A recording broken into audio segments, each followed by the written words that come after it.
name is Alex Vos, and I'm not perfect.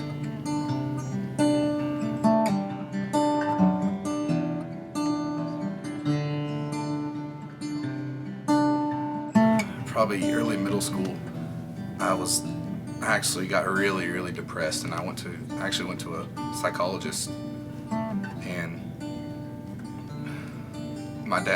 around that time, my dad got a job at the beach, so he'd drive to the beach every Monday morning, come back Friday night, and that was probably one of the worst times of my life in middle school.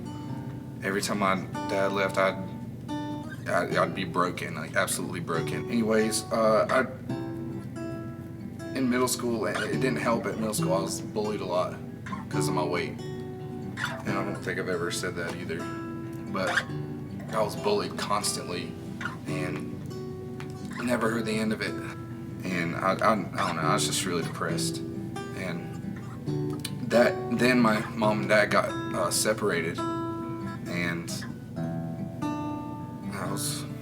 that was crazy too. I remember one specific night that, like, sometimes I think about it a lot. My dad and my older sister had an apartment, and my sister had her own room, and we would all sleep in my dad's room, like on a blow up mattress. And I remember one night I woke up in like the middle of the night, and he was bawling, like he was crying so hard. And I don't think he ever heard me. My mom used to smoke, and it's small, but that like really impacted me a lot. Uh,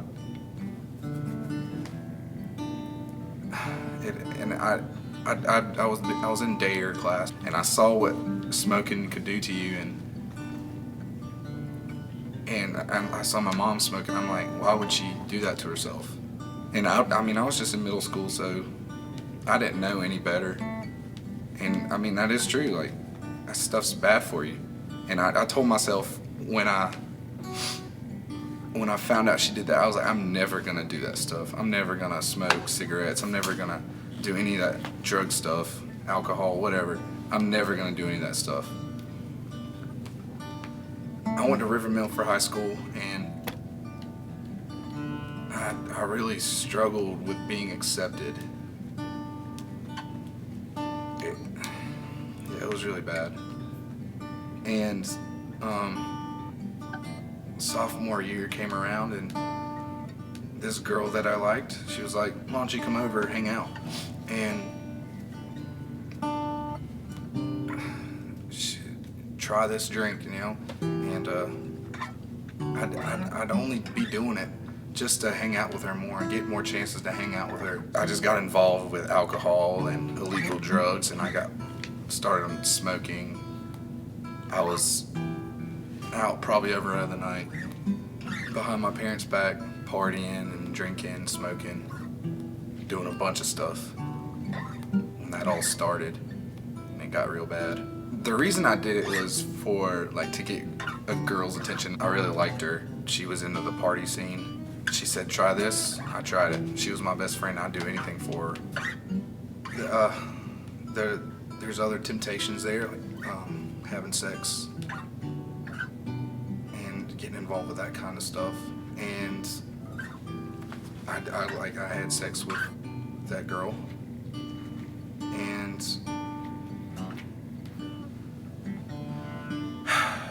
then I got addicted to pornography. And man, it's embarrassing, but it's true. And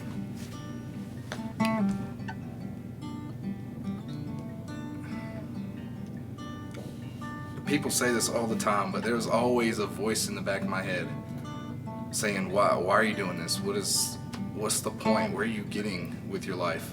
And that was just always there. I remember the last time I ever drank, I was at the beach, and there was an ambulance on the beach, and someone was going over to this kid, and the kid actually died. And we were like, why did he die? Why did he die? And then the paramedic told us that he drank too much the night before, and he smoked marijuana, and that killed him. And that's crazy. Like, what am I doing? Why would I want the risk of that? You know? And that hit me really hard. Like, this kid really died. He was around my age too. He really died from drinking. I didn't want to end up being a drunk. I had went to church the Sunday after I got to the beach, and then the next week I went to a party, and honestly, I can't remember, but there was something in me that was like, I didn't want to do it anymore.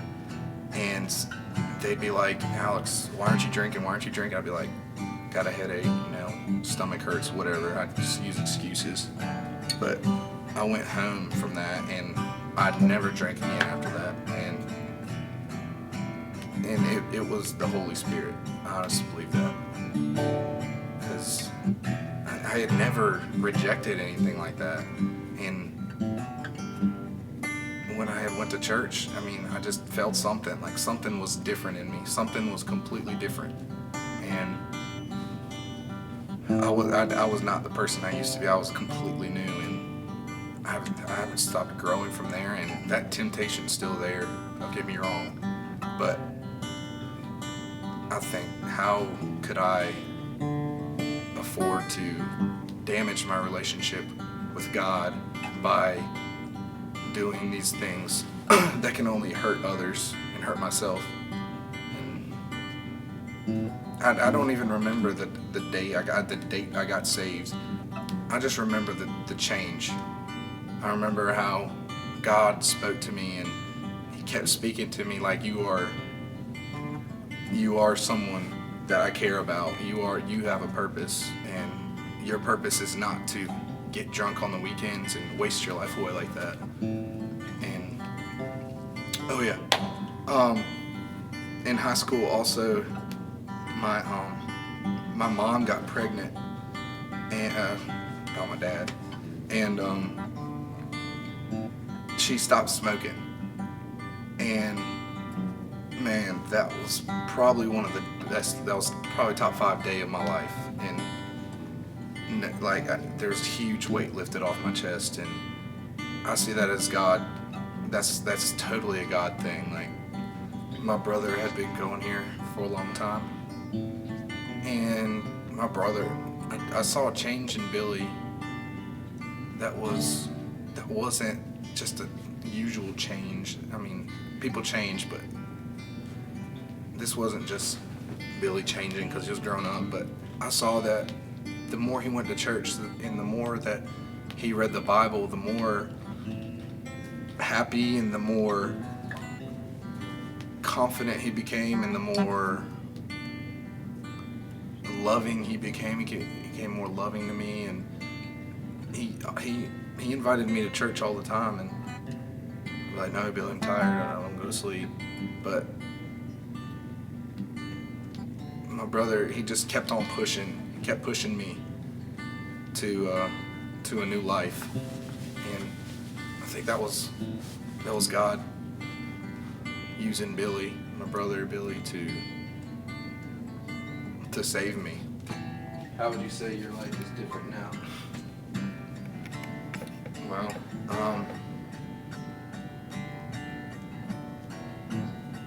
it's completely 180 degrees turned around. I see love differently. Like, I'm not talking about just being in love with a girl. I don't know, who cares about that? Well, I do. Just my relationships are much more full now. People care. People who truly love Jesus, they care about you, and I care a whole lot more for people than I did.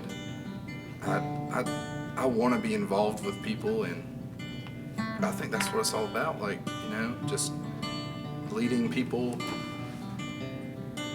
to Christ, and by the way you walk in your journey with Him, just showing people that there's something different than what you're doing. And I look back on how I used to live, and I'm thinking, why would I ever turn to something like that when the joy that I have from following Jesus is so much more than getting drunk, than smoking, than having sex. It's so much more. Being obedient is the greatest thing in the world. And God has just opened my eyes, and it's awesome. Life couldn't be any better. My name is Alex Vos, and I'm not perfect.